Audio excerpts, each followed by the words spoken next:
I left Algeria when I was 7. My father was teaching French in high school. One day, some of the students came to ask him why he was teaching the language of the infidels. He started to receive night calls, with no one speaking at the end of the line. It was a warning. When we got the chance to go to France to start a new life, we took it. 2 years later, my family uncle joined us. They were lucky too. On the road to leave the country, the car right behind them got arrested by fake policemen. All the passengers had been slaughtered. I went to Marseille when I was 10. When you're a kid, you don't really know how society is working. All you have is the school ecosystem, and mine was a real jungle. God, I hated those years, but I could learn a lot. It was the worst, the most unfair and dictatorial system I've experienced so far. You couldn't go to the library, for example, without an adult if you are not on the last year. Collective punishments were frequent. People who were meant to watch us were either feared or played fools. It was not a healthy place for the mind. I was bullied because I was shy and loved writing poems in a corner of the playground. One day, I saw a poster on the wall, a European contest. We had to make a document to introduce to the new European currency.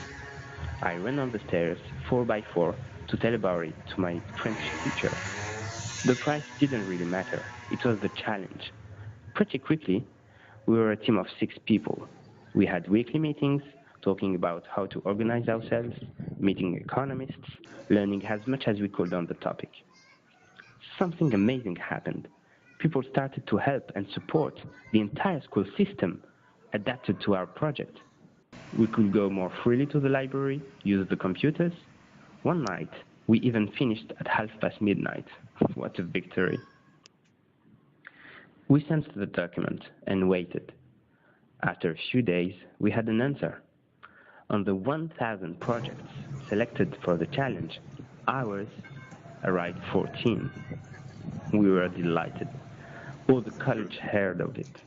I remember they put banners at the canteen to greet us. We were feeling some kind of special. But deep inside, my joy was that we overcome a big brother system.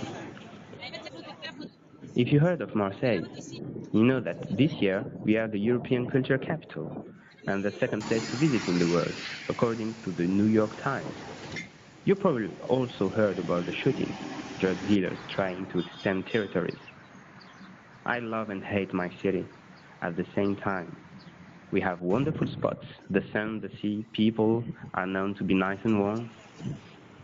But you get corruption everywhere. Newspapers, unable to really speak freely because politicians buy some ad space to promote themselves.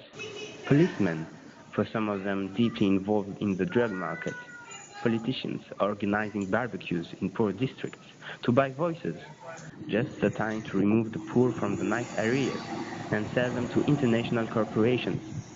And sometimes in Marseille, when schools run out of budget, because politicians will say no, they ask parents. Otherwise, there will not be any more tissue in the toilets. Marseille, the second place to visit, not to stay. But for what I know, it takes one sparkle to overcome a system. And by the way, the cell phone used for the video is a Wiko, designed in Marseille, but unfortunately assembled in China.